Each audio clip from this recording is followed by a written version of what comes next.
By the way, I have a little bit of reservation about the current growth in Africa because, the end goal should have been, for Africa to come out of poverty is to have a reasonable number of middle class in Africa. Right now, the problem is those growths, for example, in Ethiopia or other countries, there are few people, elite people, who are benefiting from the economy.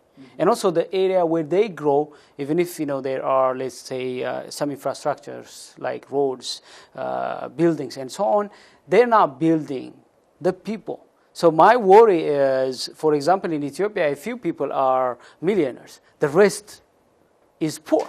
Now you need to have to claim that Ethiopia is growing or on the way to grow and come out of poverty, you should have a reasonable number of middle class. We don't have that. What we have is the majority, 90-something% poor. Few people who are affiliated with the ruling party are benefiting from the businesses, by collaborating with China, India, and so on. I believe that. I don't have the statistics, but in other countries, I'm also assuming that there's no strong middle class, because without having a strong middle class, because if you have a strong middle class, that means that class buys your product and your services. That middle class is an educated section of the community where it also fosters the growth, and the growth going to be sustainable. But the growth that we see now in Africa cannot be sustainable because, and also, the way they approached it. The way I approached it is just building buildings, roads. That's not the sustainable development. That should have been first building on the people, raising middle class, educating people, empowering people. Because when people are not free, when people don't have the safe environment to think independently, it's very hard for them to innovate, to own the land, to work hard, sacrifice their time, energy, and so on, believe that this is my country. I want to, grow this country. You can't have that ownership if you see that some people are only benefiting, if you see that the focus is on material things than the people. No, I definitely agree with you that there hasn't been a correlation between the growth, the economic growth that we're seeing in Africa, and that has not necessarily translated in the growth of poverty. And again, this article that I'm quoting from the World Bank has said that in 2030, the majority of poor people will be living in Africa. So I'm not sure what all the mechanisms and that need to be put in place depending on each country, for instance, for Ethiopia and the other countries, so that we see this growth, this economic growth that these countries are experiencing are also being translated into the people are having a better life. For each country, we can certainly find the conditions and the reasons why, why it's not happening and what needs to be done. But I am positive, I'm hopeful that there is better days for Africans. And it has to do, of course, with leadership. And it also has to do with having conditions which, when people can express themselves, you've said democracy. Democracy, for me, I believe that, you cannot really evolve, grow economically and politically and etc. without having the democratic system. Because a democratic system is a system that where the people who are, being affected by the policies are deciding who they want in position of power. If they don't want a particular group, party, a particular person, they go vote him out. And they go vote to the one that they believe will do a better job to serve their interest. So I believe that that is an instrument, that is an ingredient for economic growth in Africa. And so if we don't have a democracy, that is a problematic. And one of the other things that I need to add in that same sense is that, again, you see right now a lot of leaders who are changing constitution in Africa. Again, this is a problem. When you have the changing constitution, and the particular idea they're changing is the term limits. They want to remain in power as long as possible. That, to me, is a huge problem. Because as you can see that when you have a change of party, or you have a change of leaders that are being elected by the people, to make sure the people are making sure that their own interests are preserved. the uninterested are being looked upon so that they can live a decent life. They can live a quote unquote a good life. If you now have leaders who are changing constitution because the term limit, they're being affected by the term limit, then what you're doing now, you're having people who are going to be in position of leadership to remain there as long as possible. And now they're not interested in necessarily taking care of the affairs of the country, but they are interested in remaining in position of power. So now what they're doing is that they're placing their own cousins, their family members into the position so that the power is into a very narrow family, circle, extended family circle, that they make sure that they control the system of government, that they can, and then they can remain in position of power. And that now defeat the purpose of having defeat the purpose of growth, in my view. Because then the person is more interested in remaining in power and is doing everything contrary necessarily to what the people want. He's doing what he wants personally. And yeah, I think we covered enough about why Africa remains poor. We talked about the different problems, challenges Africa is facing, and these challenges and factors contributed for Africa's predicament. But right now, at this moment, do you have any one reason that's going on in Africa that affects Africa's progress? That is affecting Africa's progress, like one thing? Well, there are many things actually that will be affecting Africa's progress. First of all, I believe sometimes it's the African themselves. Not believing in themselves. Not necessarily believing in themselves, but the leadership in position of power. Look, I don't think we can go around. What must be done to change that? For those who may be listening, might say, well, Africans themselves, yes, that's one aspect. But of course, I don't want to always find external reasons why Africa is not doing as well as we should do. But again, each country is a little bit different. And if you look at West Africa, if you look at Anglophone countries, are doing way much better than some of our Francophone countries are doing. And there are reasons for that. But of course, we also have a continent that is also being affected in some region with some issues of anger. You know, we have famine that has been established in, like, for instance, in countries like by the Horn of Africa that have different climate that are affecting the issues in those areas. I mean, there are some of those issues there, but I believe that a good leadership, it's needed for African countries. So that will be one of the areas Africa has to work on. If she changes the leadership, I think she can change her destiny. Now let's talk about, because we talked about there are some external factors that contribute towards Africa's predicament, where Africa is. Let's talk about how or what are some of the side effects or the consequences if Africa remains, for example, against America, against Europe, and so on, because there are consequences. This is, as you mentioned earlier, a globalized world. We are now a small village. Whatever happens in one corner can affect other people in another corner. A good example is terrorism. If there is poverty, terrorism flourishes. If the terrorism is flourishing, for example, in one corner of Africa, it affects some corners in Europe, America, and so on.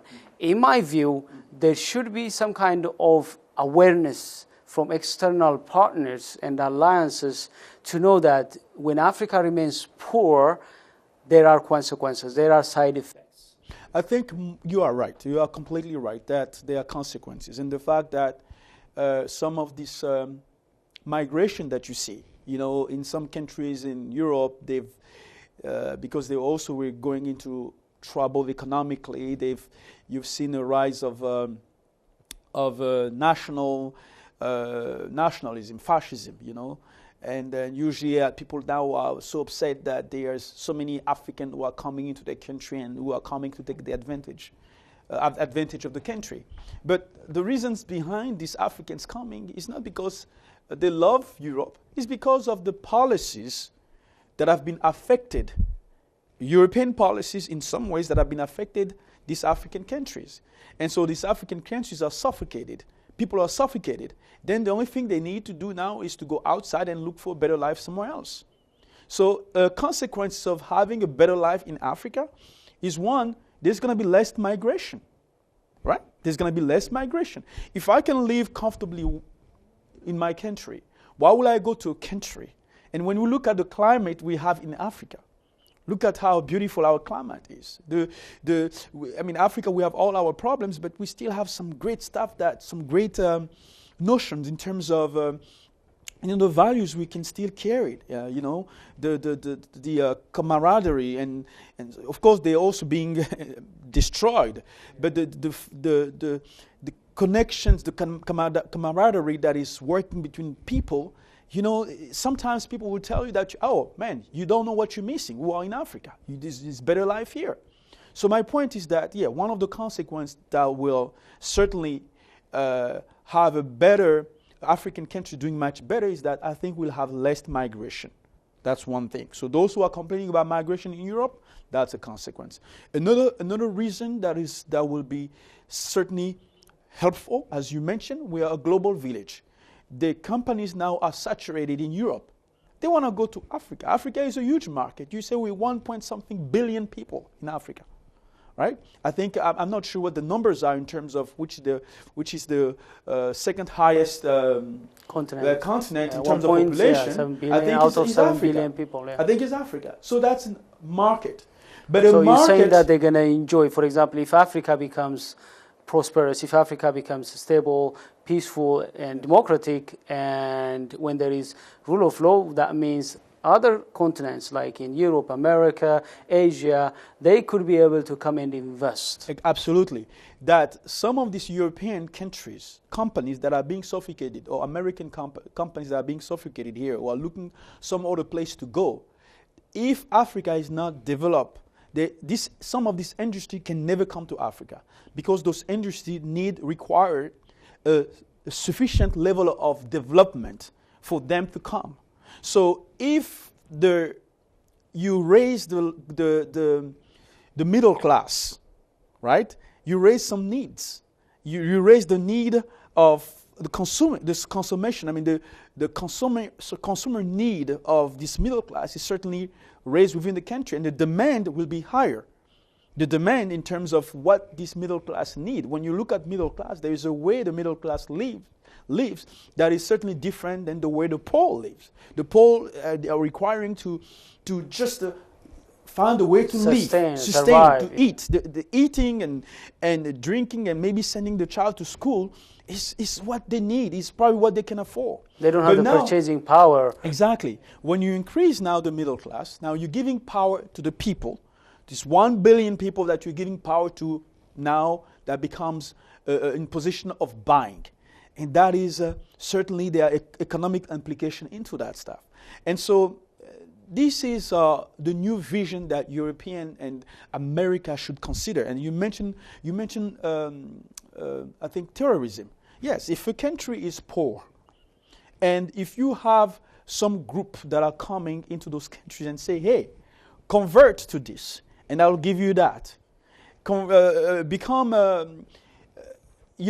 give you that. I'll give you education. And now they dogmatize your mind and consciousness by making you believe in some crazy extreme philosophy. You're gonna go with them because they're at least giving you something that you do not have. Raise the level of consciousness. Raise the level of from poverty to a middle class conditions where people are living a decent life and they can afford schools and they can afford to buy some of these commodities that are being offered.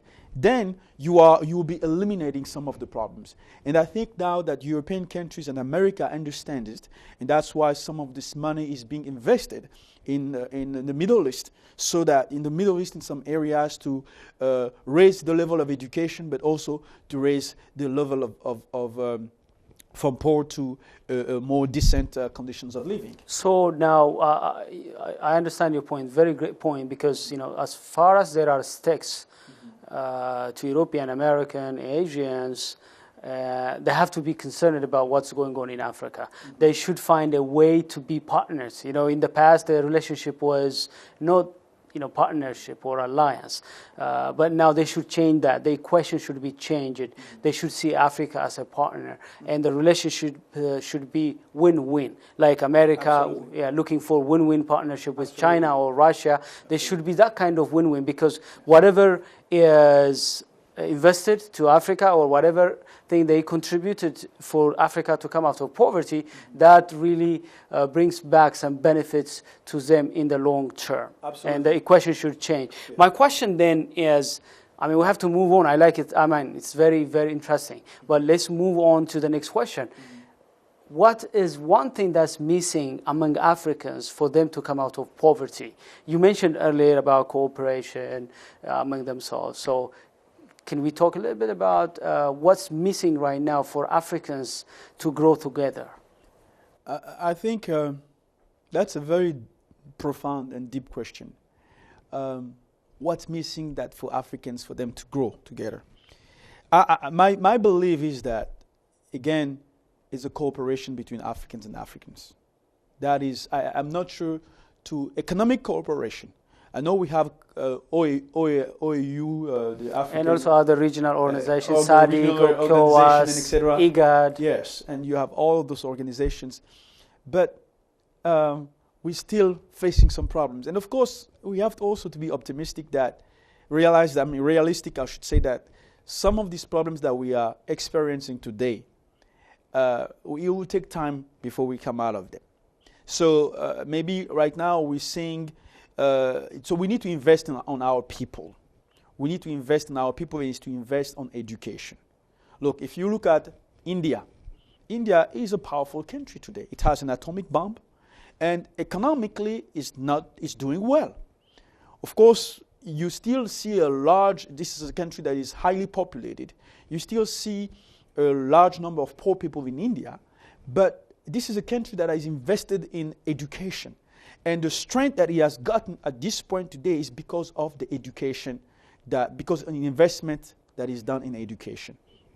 Now, cooperation is a key that we need to have. We need to cooperate between African countries. And now it's based on, cooperation, and then also investment, in my view, on infrastructure. But again... Common roads. Yeah, common railroads. Roads that are going from South Africa, maybe to Côte d'Ivoire, one country to another country. Let's build infrastructure between Africans. One of the countries. things, yeah. Let's look at the problem of Africa, not only from a Congolese perspective, an Ethiopian perspective, or Côte d'Ivoirian, Ivorian perspective. Let's look at the problem from a global Africa perspective.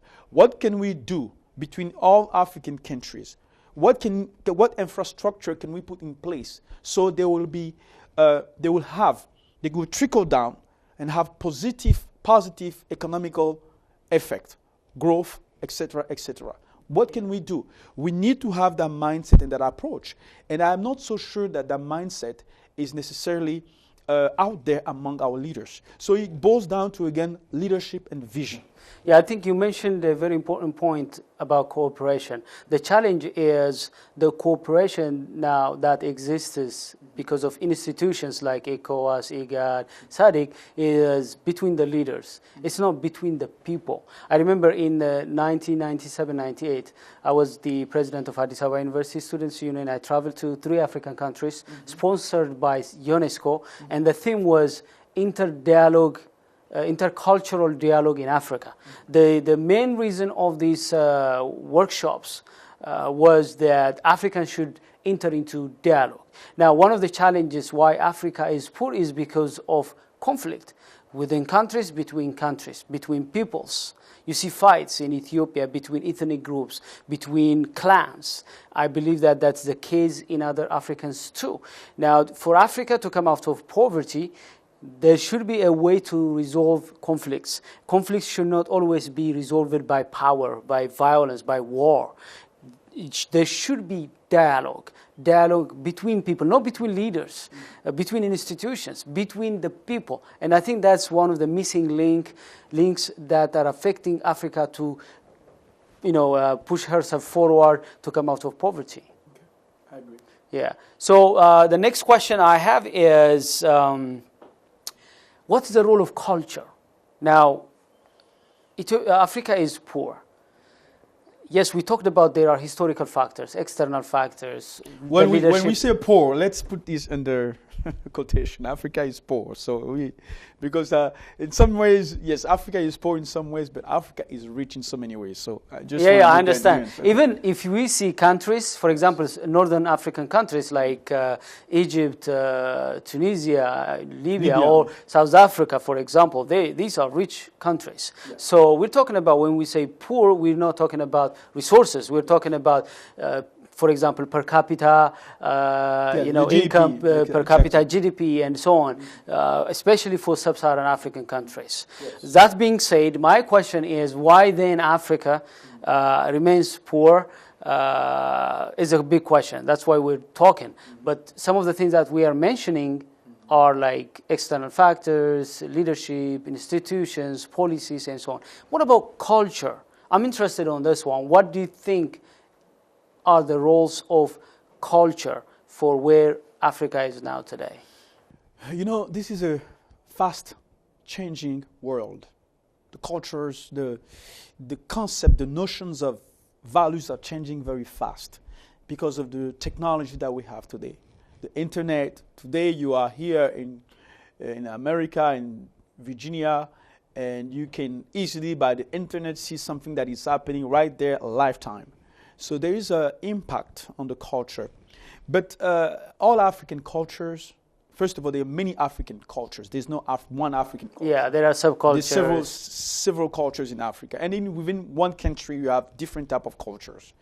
But I believe that in all cultures, there are great attributes. And all cultures have bad attributes. Look, in Egypt, for instance, during the time of the pharaohs, when the pharaoh died, the slaves were buried. His slaves were buried alive with him. That was something that was practiced in the culture, right? During that time. Do we practice it today? No. So, I mean, in all our cultures, there are some things that we can see. And there has to be a group of people, intellectual, university professors, local leaders who need to sit down in each African countries and look what is conducive, what is well now in 2015, in the 21st century. What are the things that are acceptable? That are the things that need to be changed. And of course, some of these changes will come naturally by just the society evolving itself. You know, the change happened by society evolving themselves. But some of the changes can certainly be initiated by the leadership. Again, it takes leaders with a vision, with an understanding, with a goal. You know, you have this country, people like Martin Luther King, who said, I have a vision, I have a dream. You know, this dream is kind of what we are living today. The leaders are those who kind of place the vision. You know, they aspire to something greater for the nation, greater than for themselves. And so we, the people, will follow that vision. We'll, buy into that vision and follow it. And so in Africa, that's what we need. People with a great understanding of what's happening in Africa right now. Where is the world right now? We are into a world of transition. So many changes that are happening. Some of these changes may not be good for us. But we need to sit down among Africans based on what we have as a culture and look what is great for us, what we need to do within the society, and being respectful with all subcultures. You know, you have in Ethiopia different tribes. You have the Gambelas, you have the Tigray, the Amara, and all that stuff. You know, Ethiopia is one country that should remain together. Congo is one country that should remain together. But all these differences of culture, we can still come together with a common, what we will define a common culture, and live respectfully among each other and live well. And I want to challenge that because, yes, we have to respect our cultures. But the challenge is when we see some cultural attributes that are not helping us to progress, we have to challenge that. I can give you many examples, but let me make it clear that leadership, yes, as you said, vision is very important. Mm-hmm. But In the case of Africa, where you have this poverty, lack of institutions, faulty policies, and so on, you also need leaders who challenge some of our cultural attributes. For example, you mentioned about Mao. He executed cultural revolution. Of course, he used violence. I don't recommend violence.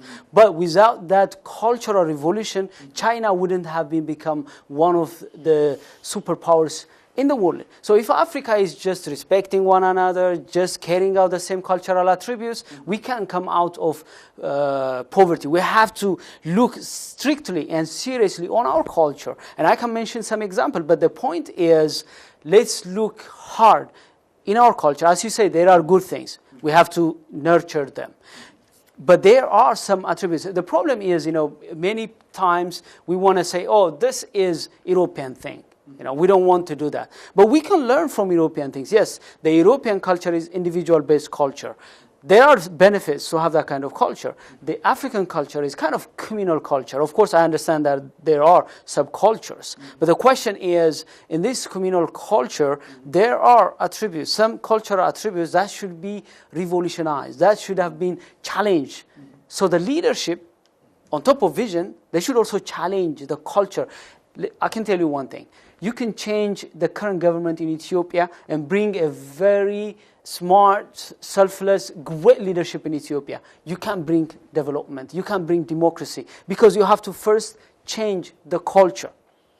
Yeah, well, I want you to give me some examples. I can give you one time, for example, how we treat time. Like, for example, in the individual culture in Europe, they treat time very seriously. When it comes to Africa, for example, it's a communal culture, so time is not treated well. Relationship comes first. I understand that. But still, we can have relationships, but at the same time, because remember, time is ticking. So there is no way that time says, oh, Africans are not treating time well, let me wait for them. It doesn't wait. So this is the very reason why time is moving on, and you can't recover it back. If it is gone, it's gone forever. So Africa doesn't have time now to waste. So changing that should not be considered as if we are becoming Europeanized. No, time is our resources. It's a resource for Africa, a resource to Europe, and if Africa wants us to use this scarce resource, she has to be serious about it, and we have to change our infrastructure, the system, and so on. Look at it.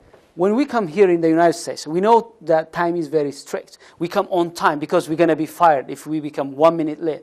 But in our social gathering, for example, weddings, individual appointments, and so on, people come 2 hours late.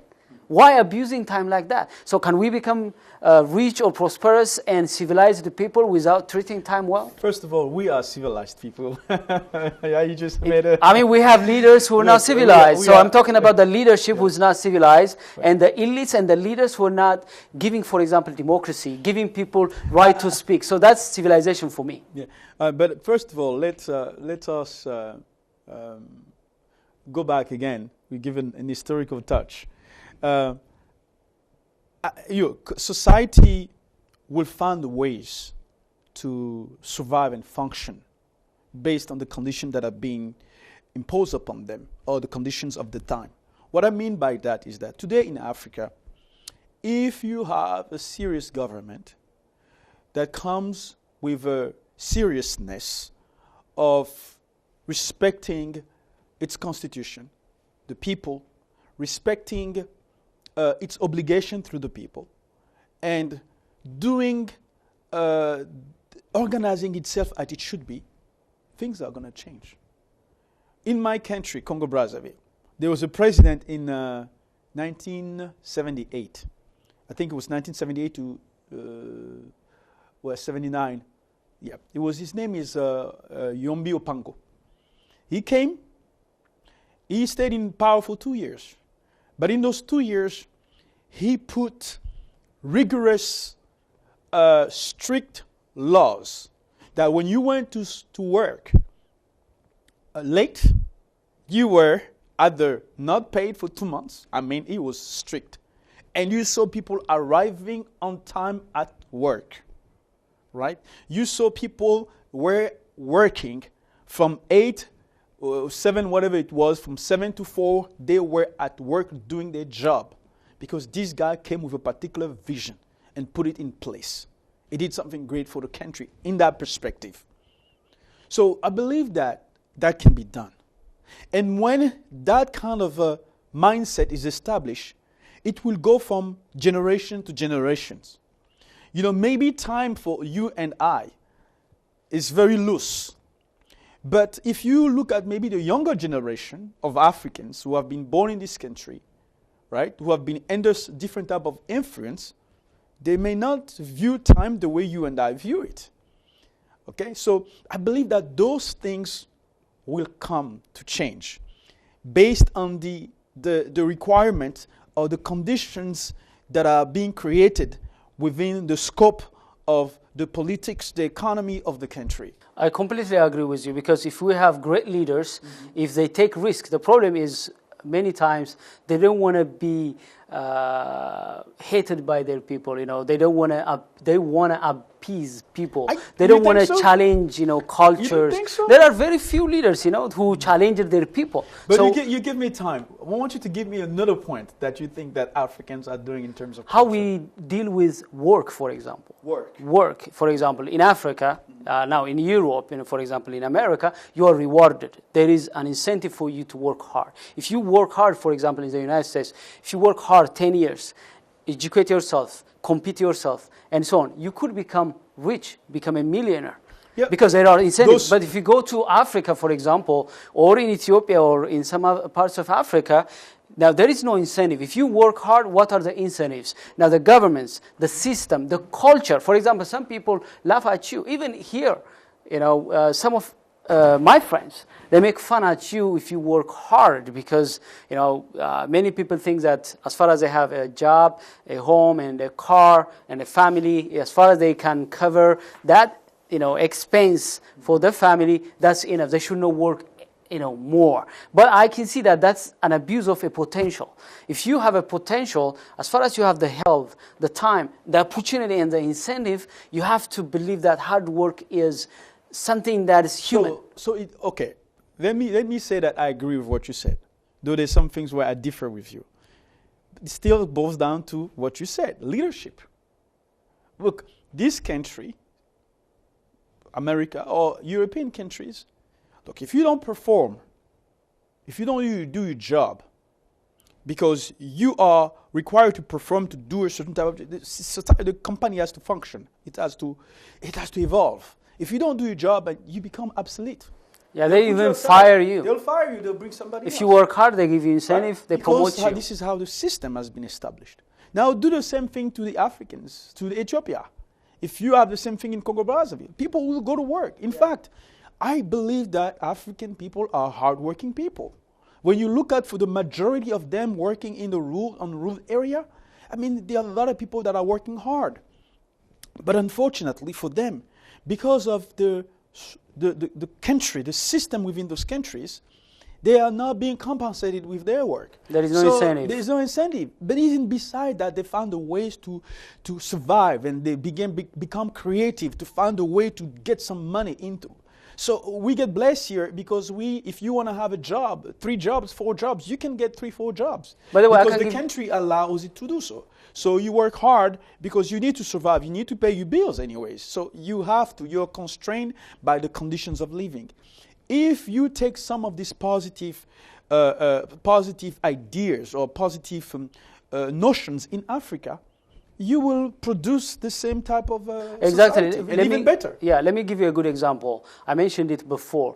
For example, 2 researchers, they compared South Korea and Ghana in the 60s. They were on the same footing when it comes to GDP, the kind of products and services. But South Korea, they changed their cultural attributes, how they treat time, the discipline to work hard, education, and so on. Now they are one of the developed countries, but Ghana remains there. Well, so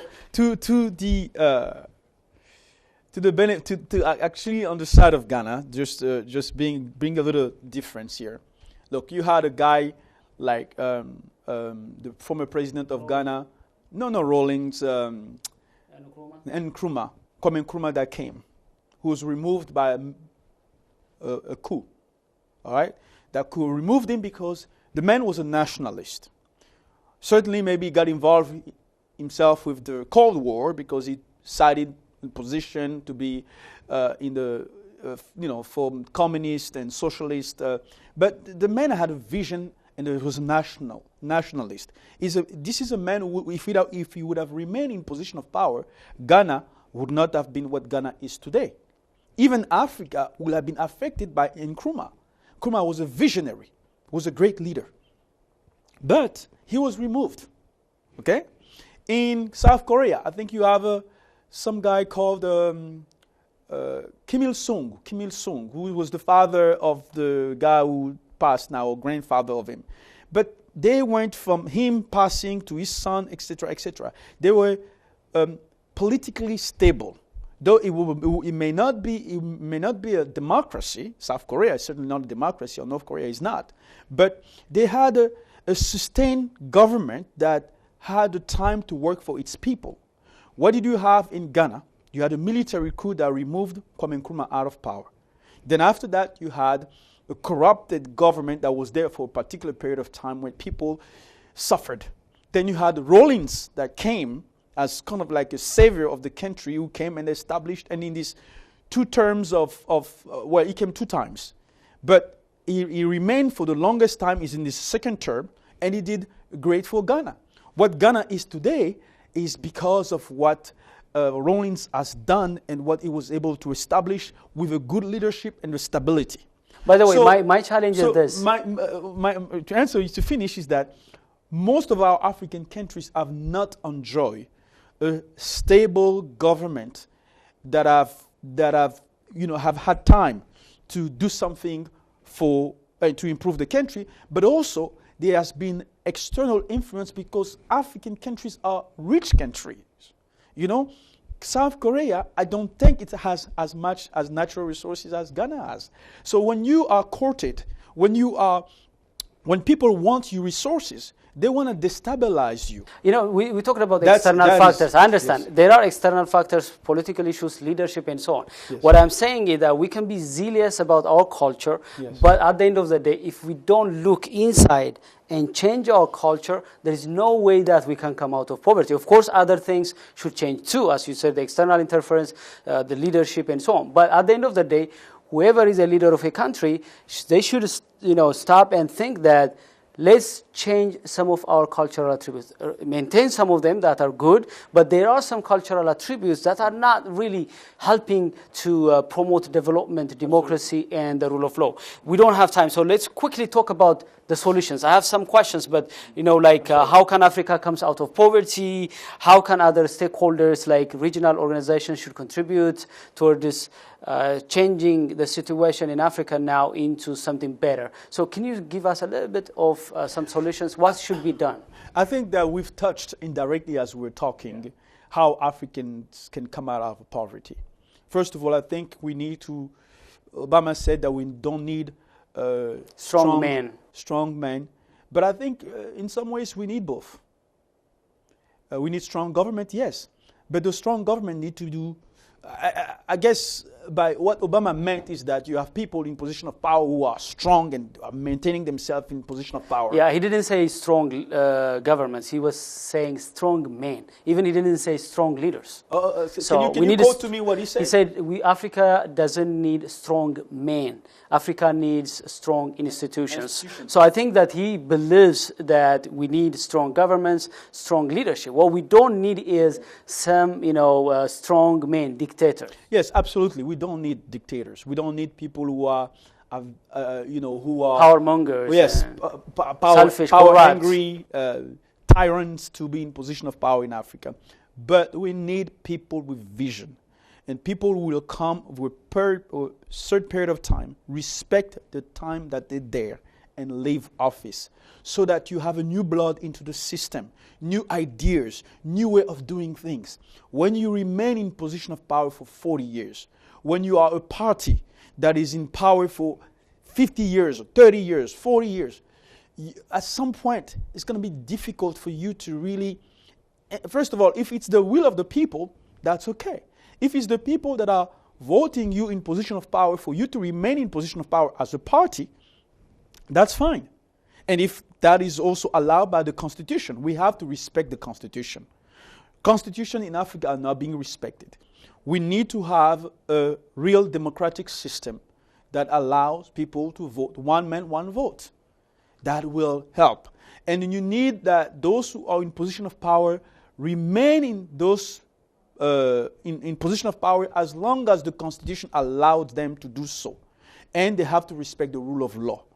When we establish that, I don't know how things are in your country, but I know in so many other African countries, if we can establish that, having leaders who are coming there and respecting the Constitution, there is an automatic incentive for the economy of those countries to grow.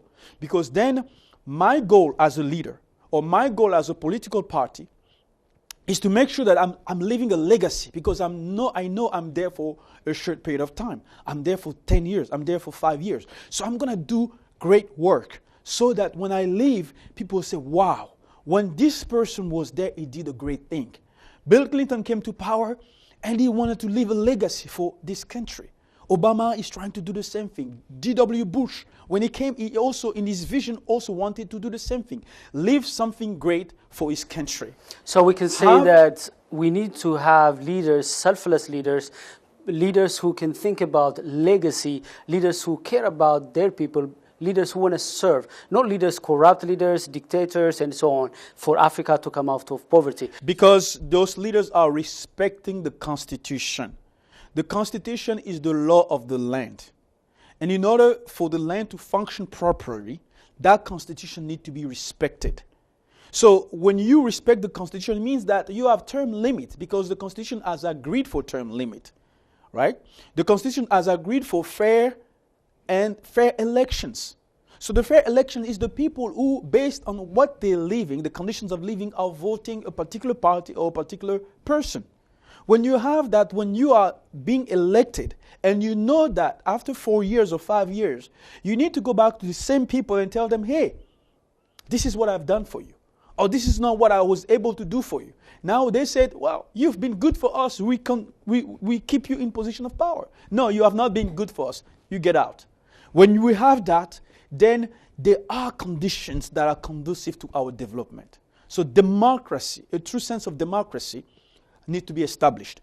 I disagree strongly with those of Africans says we don't need the European sense of democracy. Look, there are some things that are inherent to human beings, and those things, regardless of where you go, are constant, are there. Freedom.